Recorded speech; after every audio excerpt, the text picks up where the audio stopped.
dans le salon étouffant de leur maison familiale à Lyon. Jean hurla à son fils Alexandre qu'il était un fardeau pour la famille à cause de son homosexualité, le chassant définitivement de la porte. Mais Alexandre, les larmes aux yeux, révéla alors que la maison n'appartenait pas à Jean, mais à lui seul. Héritage secret de son grand-père. Et il décida de la vendre sur le champ, laissant ses parents sans toit. Ce geste impulsif, né de la douleur, transforma une dispute en catastrophe irrémédiable. Alexandre marchait d'un pas rapide dans les rues animées de Lyon, son cœur battant la chamade. À 28 ans, il avait toujours su que ce jour viendrait. Mais pas de cette manière. Son père, Jean, un homme rigide de 55 ans, ouvrier à la retraite, avait explosé lors du dîner. « Tu es une honte. Un poids mort pour nous tous. Sors d'ici et ne reviens jamais », avait-il crié, le visage rouge de colère. Alexandre avait tenté de raisonner, expliquant une fois de plus son amour pour Lucas, son compagnon depuis 2 ans. Mais Jean n'entendait rien. Sa mère, Marie, 52 ans, était restée silencieuse, les yeux baissés sur son assiette. Comme toujours. Rentré dans son appartement loué à la périphérie de la ville, Alexandre s'effondra sur le canapé. Lucas l'attendait, inquiet. « Qu'est-ce qui s'est passé ?» demanda-t-il, en le prenant dans ses bras. Alexandre raconta tout, la voix tremblante. Lucas, 30 ans, professeur d'histoire au lycée, écouta patiemment. « Ils ne changeront pas, Alex. Mais tu n'es pas un fardeau. Tu es ma force. » Pourtant, au fond de lui, Alexandre bouillonnait. L'héritage de son grand-père, décédé 5 ans plus tôt, lui revenait en totalité. La maison familiale, achetée par le vieil homme et léguée à Alexandre en secret, était à son nom. Jean et Marie y vivaient sans le savoir, pensant qu'elle était à eux. Le lendemain matin, Alexandre contacta un notaire. « Je veux vendre la maison », dit-il d'une voix ferme. Le notaire, surpris, confirma les documents. « C'est votre propriété exclusive, monsieur. » « Mais vos parents ?» Alexandre hésita une seconde. Puis répondit, « Ils devront partir. » C'était une décision radicale. Un acte de vengeance mêlé à une quête de libération. Il imaginait le choc sur le visage de son père, l'homme qu'il avait élevé dans un cadre traditionnel, imprégné de valeurs catholiques strictes. Jean avait toujours vu l'homosexualité comme un péché, une faiblesse. Les vrais hommes fondent une famille, répétait-il souvent. Pendant ce temps, chez les parents, l'atmosphère était lourde. Marie tenta de calmer Jean. « Peut-être qu'on a été trop dur, » murmura-t-elle. Jean balaya l'idée d'un geste. Non. Il a choisi son chemin. Qu'il assume. Mais au fond, Jean regrettait ses mots. Il aimait son fils, mais la société l'avait formaté ainsi. À Lyon, une ville conservatrice pour certains, les ragots du quartier sur le fils qui aime les hommes l'avaient humilié. Il se sentait trahi par son propre sang. Alexandre rencontra l'agent immobilier l'après-midi même. La maison est en bon état. Elle se vendra vite, assura l'homme. Alexandre signa les papiers, fixant le prix à un niveau attractif pour une vente rapide. En rentrant, il appela Lucas. « C'est fait. Je vends. » Lucas s'inquiéta, « Es-tu sûr? C'est ta famille. » Alexandre répondit, « Ils m'ont rejeté. Maintenant. C'est à eux de payer le prix. » Mais la nuit venue, le doute s'insinua. Était-ce de la justice ou de la cruauté? Il pensa à son enfance. Au Noël joyeux. Aux vacances en Bretagne. Tout cela semblait si loin maintenant. Les jours suivants, Alexandre évita tout contact avec ses parents. Il se concentra sur son travail de graphiste freelance, créant des logos pour des startups parisiennes. Lyon lui semblait étroite, oppressante. Lucas le soutenait, mais sentait la tension monter. Parlons-en à un thérapeute, suggéra-t-il. Alexandre refusa. Je gère.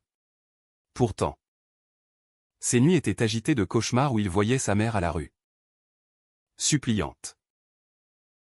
Jean, de son côté, reçut un appel du notaire. Votre fils vend la maison. Le choc fut immense. Quoi? C'est impossible. C'est notre maison, hurla-t-il. Le notaire expliqua l'héritage.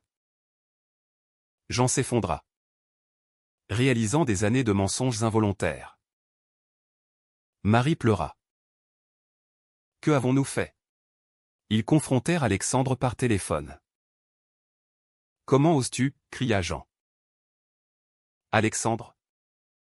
Froid, vous m'avez traité de fardeau. Maintenant.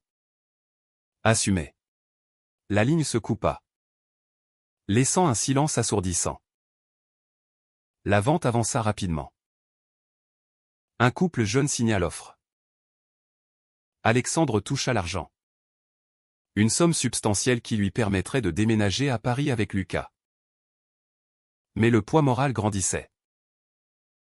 Ses amis, informés, étaient divisés. Certains applaudissaient sa force. D'autres le jugeaient impitoyable. La société nous rejette.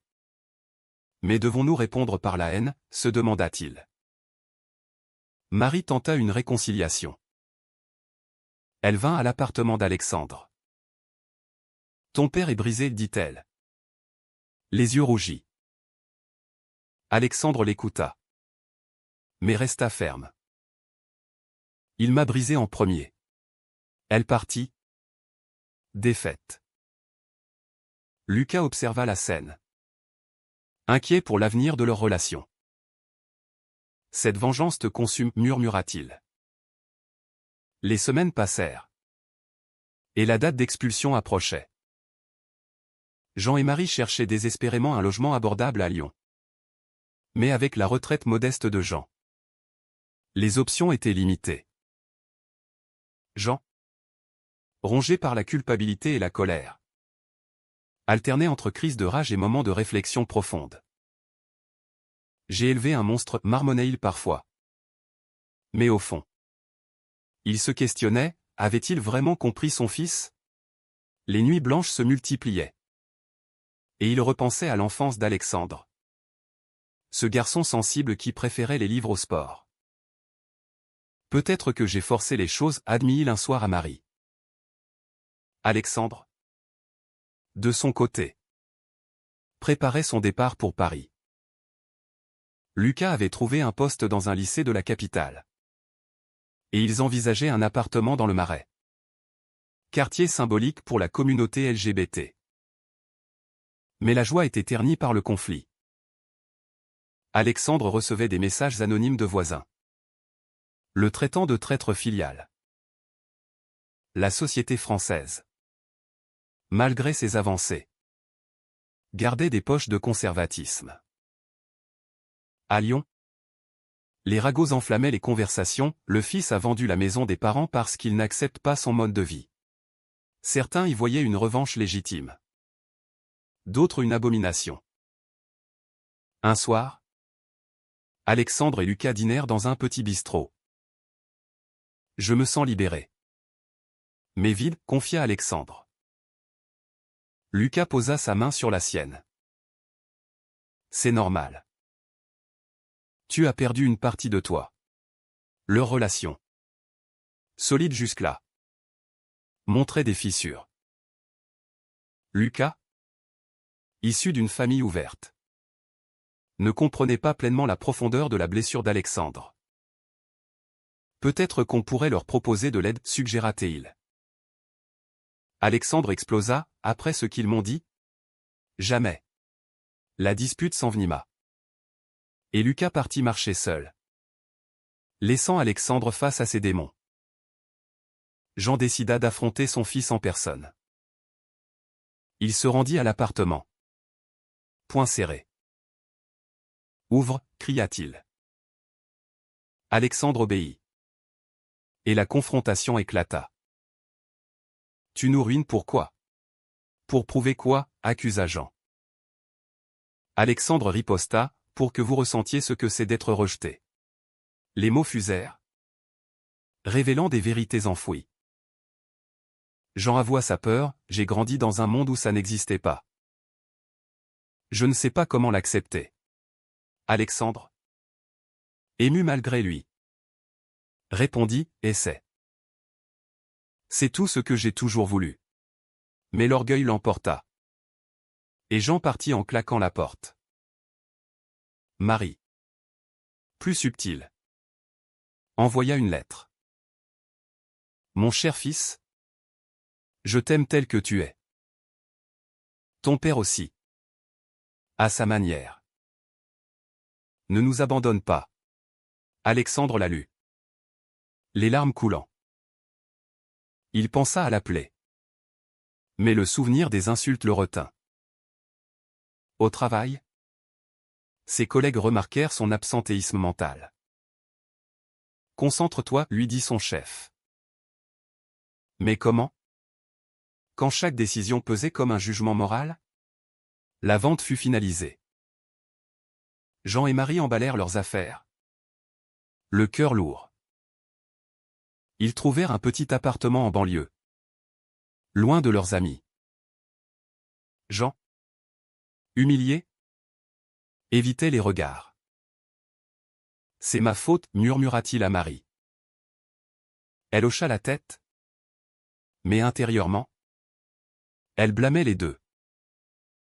La famille, autrefois unie, était brisée. Alexandre et Lucas déménagèrent à Paris. La ville lumière offrait un anonymat bienvenu. Ils s'installèrent dans un 2 pièces cosy. Et Lucas reprit ses cours. Alexandre, avec l'argent de la vente, lança son propre studio de design. Mais la réussite matérielle ne comblait pas le vide. Il participait à des groupes de soutien LGBT, partageant son histoire. J'ai choisi la liberté. Mais à quel prix? Les témoignages des autres l'aidaient. Mais le doute persistait. Un appel inattendu vint de Jean. Ta mère est malade. Viens. Alexandre hésita. Puis prit le train pour Lyon. À l'hôpital, Marie gisait, affaiblie par un stress accumulé menant à une crise cardiaque. Pardonne-nous, murmura-t-elle. Alexandre serra sa main. Jean, dans le couloir, évitait son regard. C'est à cause de tout ça, pensa Alexandre, culpabilisant. Lucas l'accompagna, offrant un soutien silencieux. Fais la paix, conseilla-t-il. Alexandre confronta Jean dans la cafétéria. Je ne regrette pas la vente. Mais je regrette la haine. Jean, les yeux humides, répondit, moi aussi. Un premier pas vers la réconciliation? Pas encore. Jean ajouta, mais ton choix de vie. C'est dur. Alexandre soupira, c'est mon choix. Pas une malédiction. Marie se remit lentement. Mais la famille restait fracturée. Alexandre rentra à Paris, tourmenté. Avait-il gagné ou perdu? La société applaudissait les coming out. Mais les drames familiaux restaient tabous. Ses amis parisiens, plus libéraux, le félicitaient. Tu as défendu tes droits. Pourtant, la nuit, il se demandait si la vengeance valait la solitude. À Paris, Alexandre s'immergea dans sa nouvelle vie. Son studio prospérait, attirant des clients influents. Lucas et lui fréquentaient les soirées LGBT, où les histoires similaires abondaient. Ma famille m'a renié. Mais j'ai reconstruit, racontait un ami. Alexandre hochait la tête. Mais intérieurement, il enviait ceux qui avaient pardonné. Lucas sentait la distance grandir. Parlons de nous, dit-il un soir. Alexandre évita, tout va bien. Mais non. La décision de vendre la maison hantait leur dispute. Tu as choisi la revanche sur l'amour, accusa Lucas. Jean, à Lyon, cherchait du travail pour compléter sa retraite. L'humiliation de la perte de la maison l'avait changé. Il lisait des articles sur l'homosexualité, tentant de comprendre. Peut-être que c'est naturel, confia-t-il à Marie. Elle sourit faiblement, il est temps. Mais le fossé restait. Jean appela Alexandre, viens nous voir. Alexandre refusa poliment. Pas encore. Un scandale éclata quand un journal local publia l'histoire. Anonymisé mais reconnaissable. Fils vend maison familiale après rejet pour homosexualité. Les réactions fusèrent, soutien en ligne pour Alexandre. Condamnation pour Jean. La société française. Divisée. Débattait des droits LGBT versus devoirs filiaux. Alexandre reçut des messages haineux. Mais aussi d'encouragement.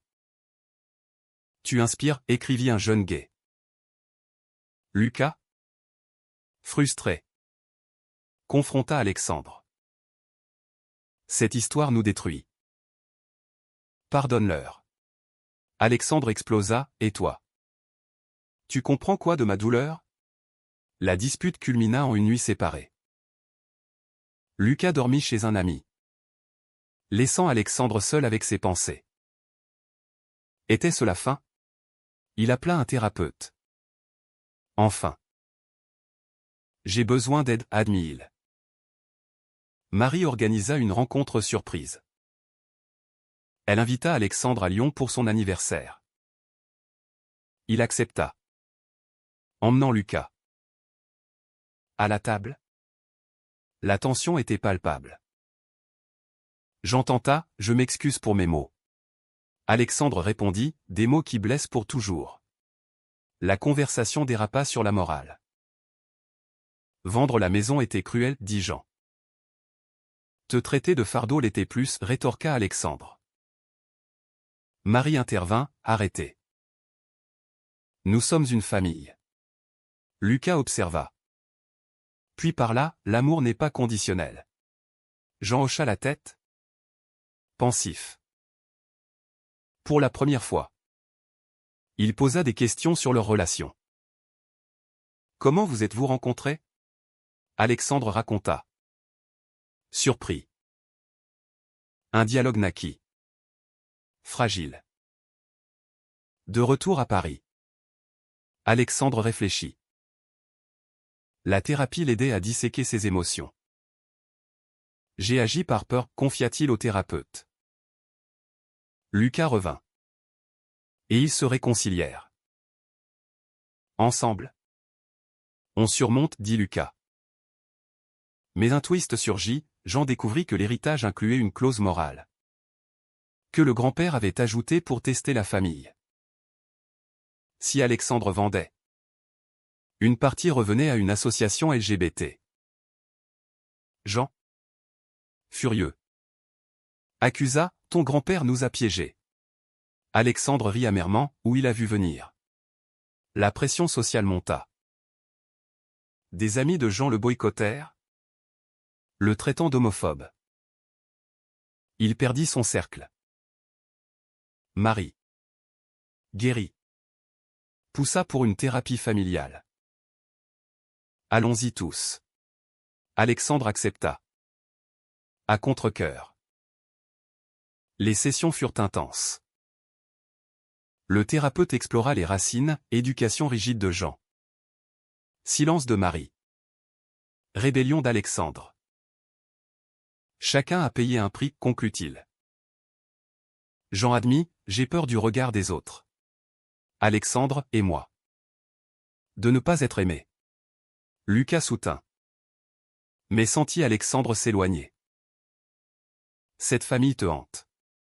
Une offre d'emploi à Bordeaux pour Lucas testa leur couple. Viens avec moi, proposa Théil. Alexandre hésita, et mes parents? La thérapie progressa. Révélant des couches de trahison. Jean confessa avoir influencé des amis contre Alexandre adolescent.